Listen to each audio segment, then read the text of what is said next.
The courtroom buzzed with tension as the heavy oak doors swung open. Everyone's eyes turned toward the man being led in. James Carter, a 32-year-old black man with his hands cuffed in front of him. His shoulders were broad, but today they seemed weighed down with the burden of everything he'd endured. Every step he took echoed in the room, a sharp reminder of the gravity of what was at stake. James was facing 50 years in prison, a lifetime. Accused of a crime he claimed he didn't commit, he was now a symbol of hope for some and despair for others.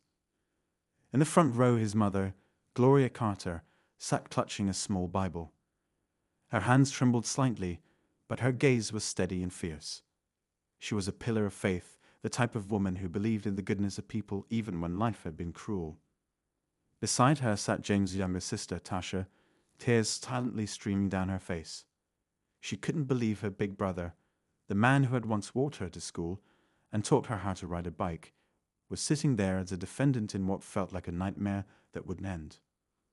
On the other side of the room, the prosecutor adjusted his tie, his expression calm but calculated. He was a man who thrived on conviction rates, someone who saw cases as puzzles to be solved rather than lives hanging in the balance. The evidence was damning, at least on the surface. Fingerprints on a weapon. A witness claiming they saw James near the scene. It was all laid out neatly, like pieces on a chessboard. But there was something about the case that didn't sit right, something that gnawed at the edges of reason. Presiding over the trial was Judge Marilyn Hayes, a seasoned yet compassionate figure in the justice system. Her reputation was one of fairness, someone who didn't just listen but truly heard what was being said in her courtroom. She had seen her share of cases, but as she glanced down at the file before her, she couldn't shake the feeling that this one was different. There was a weight to it, a sense that what was happening here went beyond the usual motions of the law. The courtroom fell silent as the bailiff called for order. James stood at the defense table, his lawyer whispering something in his ear. He nodded slightly, his face impassive, but his eyes revealed the storm raging inside him. He wasn't just fighting for his freedom, he was fighting for his life, his name, and his family. As the trial began, the prosecutor wasted no time laying out the state's case, a timeline of events that painted James as a man with motive and opportunity. But when it was the defense's turn, something unexpected happened.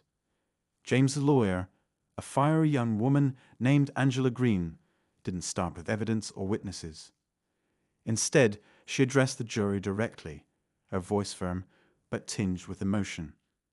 "Ladies and gentlemen," she began, "what you're about to hear isn't just a story about evidence and accusations. It's a story about a man who has been judged long before he ever set foot in this courtroom. It's about a system that too often fails to see the truth because it's blinded by assumptions. And it's about uncovering what really happened, no matter how uncomfortable that truth might be." Her words sent a ripple through the room. Even Judge Hayes leaned forward slightly, her interest piqued. The first witness was called, and as the questioning began, cracks started to form in the prosecution's seemingly airtight case. Small details didn't add up. A timeline that felt too convenient. Witnesses whose stories didn't align perfectly. And then came the evidence, or rather, the lack of it. But it wasn't until the judge herself asked for a recess to review a piece of new information that the entire atmosphere in the courtroom shifted. The bailiff brought a sealed envelope to the bench, its contents unknown to everyone except the sender. Judge Hayes opened it carefully, her eyes scanning the documents inside. Her expression changed, first to confusion, then to something else entirely. Was it shock? Realization? The room buzzed with curiosity as the judge set the papers down and looked directly at James. For the first time since the trial began, her voice wavered slightly as she spoke. "Mr. Carter," she said, "there's something here that changes everything. I need both sides to approach the bench." The murmurs in the courtroom grew louder as James exchanged a bewildered glance with Angela. His mother clutched her chest, leaning into Tasha for support. Everyone was desperate to know what the judge had discovered. But no one could have anticipated just how deeply it would shake the foundation of the case and their beliefs about justice itself. The courtroom was an uneasy mix of hushed whispers and tense silence as the judge conferred with the lawyers. James sat frozen in his chair, his heart pounding. He had no idea what was in that envelope, but the look on Judge Hayes's face had struck something deep within him. For a fleeting moment, he allowed himself to hope, but he quickly pushed it away. Hope had betrayed him too many times before. Angela returned to the defense table, her expression unreadable. She leaned in close to James, lowering her voice to barely a whisper. "This could be big," she said, her tone cautious but firm. "But we need to stay focused. Don't react to anything. Let's see how this plays out."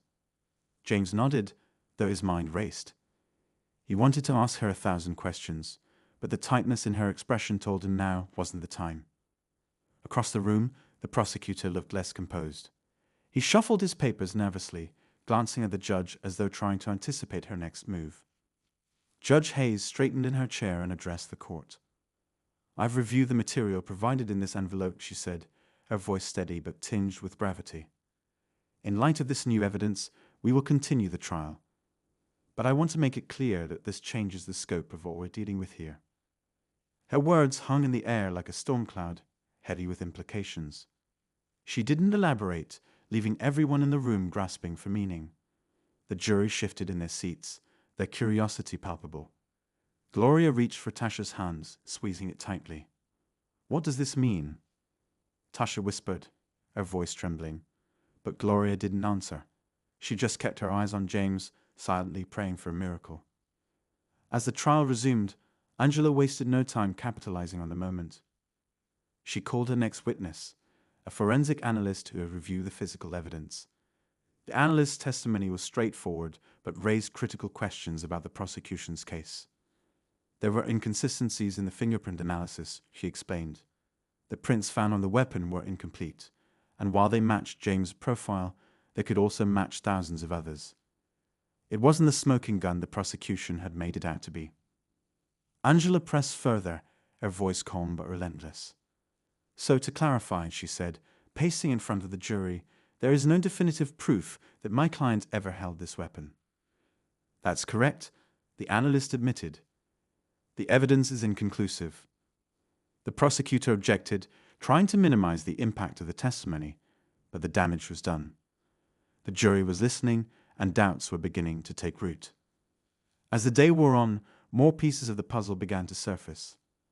Angela introduced a timeline of James' movements on the night of the crime, supported by surveillance footage from a convenience store. The footage showed James miles away from the scene during the critical time frame. It was a small but significant blow to the prosecution's narrative. But even as the defense gained ground, the mystery deepened. Why had the prosecution pushed so hard with such shaky evidence? It had sent that envelope to the judge, and what was in it that had caused her to change her tone so dramatically? James couldn't stop replaying the events in his mind. Every moment felt surreal, like he was watching someone else's life unfold. He thought about his mother, sitting in the courtroom every day, her faith unshaken despite everything. He thought about his sister, who had sacrificed so much to support him. And he thought about his father, long gone, but still a presence in his life. James could almost hear his father's voice, urging him to stay strong, to fight for the truth. As the court adjourned for the day, James was escorted back to his holding cell. The small, cold room had become a second home over the past few months, but tonight it felt different. The walls seemed closer, the air heavier. He couldn't shake the feeling that something was about to break open, something he couldn't see, but could feel closing in. Angela visited him later that evening, bringing a sense of urgency with her. She sat across from him, a folder of documents in her hands. "James," she said, her voice low but steady, "we need to talk about what's happening." That envelope, it contained a report. A very detailed report. James leaned forward, his pulse quickening. What kind of report? Angela hesitated, choosing her words carefully. "It's from a private investigator. Someone was looking into this case outside the usual channels. It found evidence that suggests the prosecution's key witness might not be as credible as they seem." James's brow furrowed. "What do you mean? Are they lying?" "Not exactly," Angela said. "But there are things about their background that weren't disclosed. things that could call their testimony into question. I'm still going through it all, but there's more to this than we thought. James sat back, trying to process what she was saying. Why would someone go to all this trouble to help me? Who sent it? Angela shook her head. I don't know. There's no name, no return address, just the report. But whoever it was, they knew what they were doing. This could change everything, James. If we can prove that witness isn't reliable, it could unravel the entire case. For the first time in weeks, James felt a flicker of hope, but it was quickly overshadowed by fear. If someone had gone to such lengths to dig up this information, what else might be out there? And why had the prosecution relied so heavily on a witness with such a questionable past? As Angela left, promising to follow up on the new leads, James sat alone in his cell, his mind racing. The pieces of the puzzle were starting to come together, but the picture they formed was still blurry. He couldn't help but wonder, was this a breakthrough or just another twist in a system designed to keep him trapped?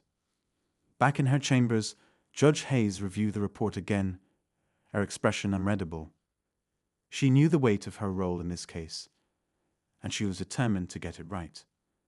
But as she flipped through the pages, a question lingered in her mind, one she couldn't ignore. Who had sent this report, and why now? The answers were out there, but finding them would mean peeling back layers of secrets and lies. And in the process, the truth that would emerge might not just change the trial. It could change everything for everyone involved. The next morning, the courtroom was packed. Word of the mysterious envelope had spread beyond the walls of the courthouse. Journalists filled the gallery, their cameras snapping as spectators murmured quietly. James sat at the defense table, his shoulders tense, his jaw tight. He could feel the weight of the stares, the whispered judgments of strangers who didn't know him, but thought they did. He tried to block it out, focusing instead on Angela, who was going over her notes with razor-sharp precision. The prosecution opened the day by calling their star witness, a man named Reggie Porter. Reggie was a local mechanic who claimed to have seen James near the scene on the night of the crime. He was a man with an unremarkable face, the kind you wouldn't notice in a crowd. But his testimony had been anything but forgettable. Reggie was calm, confident, and seemingly sincere, which made his words even harder for the jury to dismiss. Angela, however, was ready. She stood and approached the witness stand with a measured calm, holding a stack of documents in her hands. Mr. Porter, she began, her voice steady, you've testified that you saw my client near the scene that night. Is that correct? Yes, ma'am, Reggie replied, his voice smooth. I saw him clear as day. No doubt in my mind. Angela nodded, as if considering his words. And you've never met my client before that night? Never, Reggie said firmly. Angela paused, letting the silence stretch just enough to make everyone in the room lean in. Then she held up a paper from her stack. Mr. Porter, could you explain why, 3 years ago, you filed a police report claiming James Carter threatened you? The room gasped. Reggie's composure faltered for the first time, his eyes widening. I don't know what you're talking about, he stammered. Angela handed the paper to the bailiff, who brought it to the judge. Your Honor, this is a copy of a report filed by Mr. Porter in 2018. In it, he alleges that James Carter, who he claims not to know, threatened him over a personal dispute. Judge Hayes examined the document, her expression unreadable. Mr. Porter, she said, her tone sharp, is this your report? Reggie squirmed in his seat, his confidence evaporating. It was a misunderstanding, he muttered. I must have gotten the name wrong. Angela didn't let up. A misunderstanding. You're sure? Because your report includes a physical description of the man who threatened you, one that matches my client perfectly. The jury was riveted. Angela pressed on, her voice rising slightly. Mr. Porter, isn't it true that you had a grudge against James Carter? Isn't it true that your testimony today is influenced by that grudge? Reggie's face turned red. No, I'm telling the truth, he snapped. But the damage was done. The seeds of doubt had been planted. The prosecution objected, claiming Angela was badgering the witness, but the judge overruled it. Angela returned to her seat, her expression calm but triumphant. James glanced at her, his eyes filled with quiet gratitude. For the first time, the jury was starting to see what he had known all along. This case wasn't as simple as the prosecution wanted them to believe. As court recessed for lunch, James sat with Angela in a small conference room. "Do you think they'll believe him?" he asked, his voice low. Angela shook her head. "Not anymore. He cracked under pressure, and the jury saw it. But this is just the beginning. We still have a lot to prove, and the prosecution won't back down easily." James nodded, his mind racing. He thought about Reggie and the years they crossed paths in their small community. He had barely interacted with the man. But now it was clear there had been bad blood he hadn't even known about. It was unsettling to realize how a single person's grudge could nearly destroy his life. Meanwhile, in the prosecutor's office, tensions were running high. The lead prosecutor, Samuel Bryce, was furious. How the hell did the defense get their hands on that report? He demanded, slamming his fist on the table. His assistant, a nervous young woman named Claire, flinched. "I don't know," she admitted. "It wasn't in any of the discovery files. It's like it came out of nowhere." Samuel paced the room, his jaw clenched.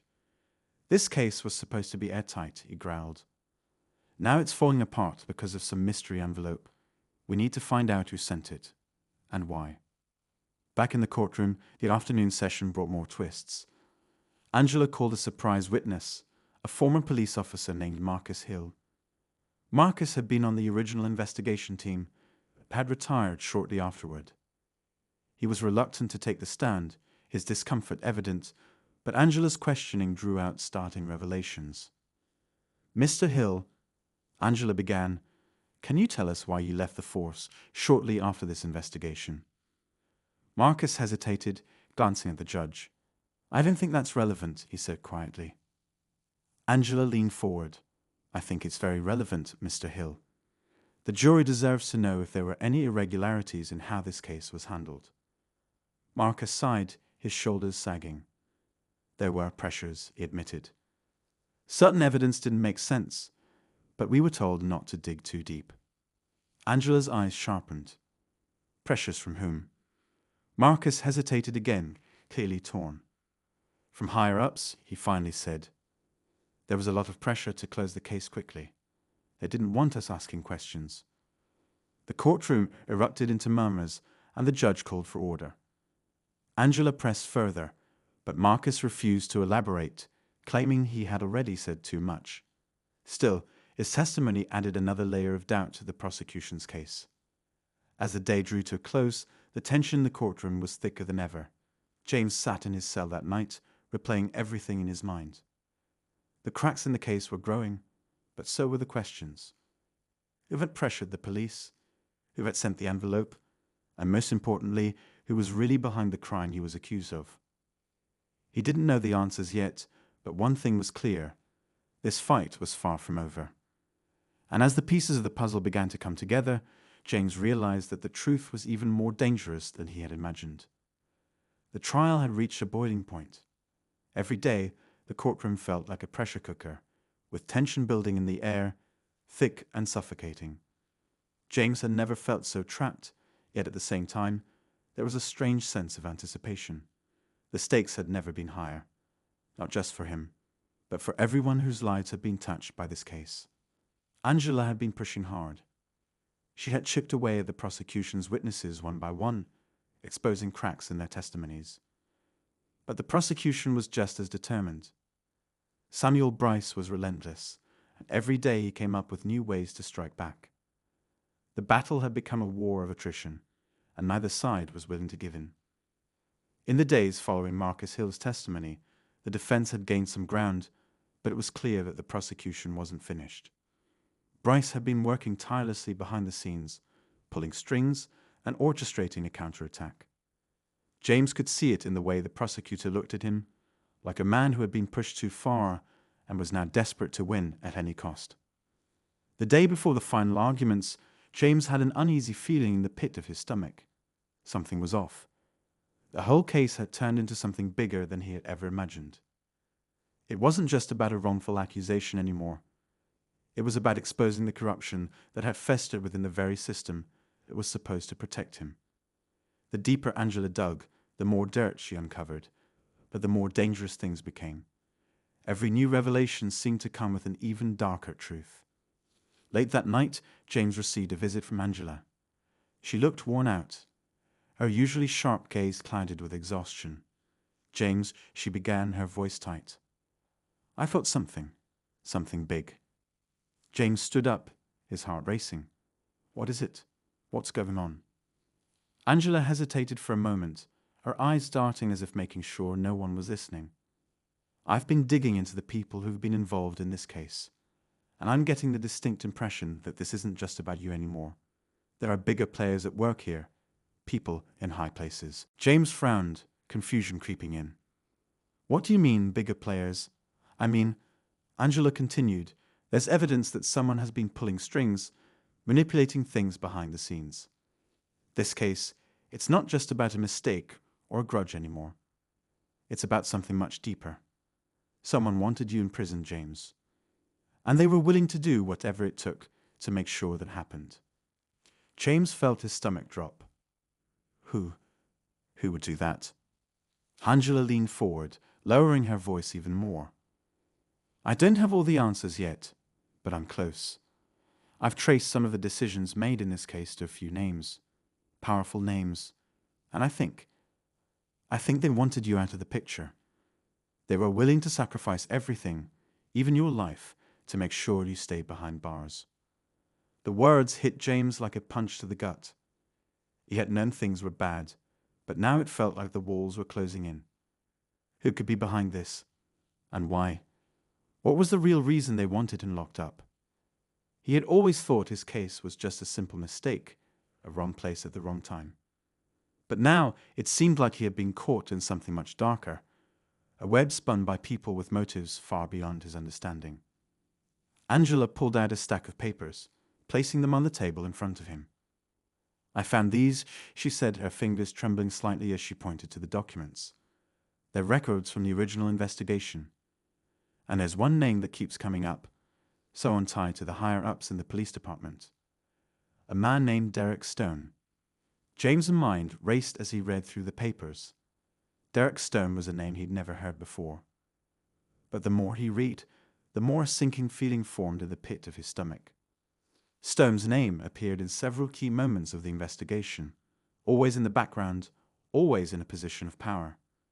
And every time, it seemed like he was pushing things along, making decisions that ultimately led to James being arrested. Angela's voice broke through his thoughts. "I don't know why yet, but I think Stone is at the center of this.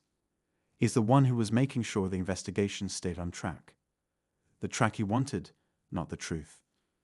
James's head spun with the implications. If Derek Stone had been pulling the strings the whole time, then nothing in his case had been accidental.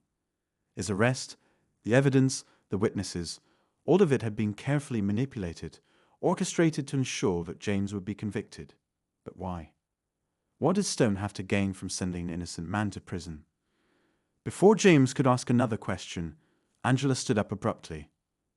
"I don't have all the answers yet, but I'm going to find out. I've already started looking into Stone's background. There's a lot there, more than I thought. But if we're going to expose him, we need more time. And we don't have much." James looked at her, the weight of her words settling over him. "How much time do we have left?" Angela's face was grim.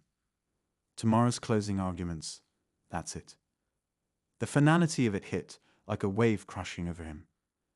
Tomorrow would be the last chance to turn things around. There was no more room for mistakes. If it didn't expose the truth now, it might be too late. As she left, promising to keep him updated, James sat alone in the quiet of his cell, his mind racing. The walls seemed to close in even tighter now, and the whole world felt like it was balancing on the edge of a knife. He thought about the people who had believed in him, his mother, his sister, his friends. They had stood by him through everything. But now, even they were starting to feel the weight of the lies and the corruption that had bound him in this nightmare. The next day, As he walked back into the courtroom for the final session, James could feel the tension in the air. The closing arguments were about to begin, and everything would come down to this moment. The defense had made its case, but the prosecution was ready to strike back with everything they had. And with the clock running down, James had no idea if anyone would believe the truth. The judge's gavel came down, signaling the start of the final day of the trial. James's fate hung in the balance, and all he could do was wait. But deep down he knew this battle wasn't over yet. Would the truth finally come to light, or would the web of lies tighten around him forever?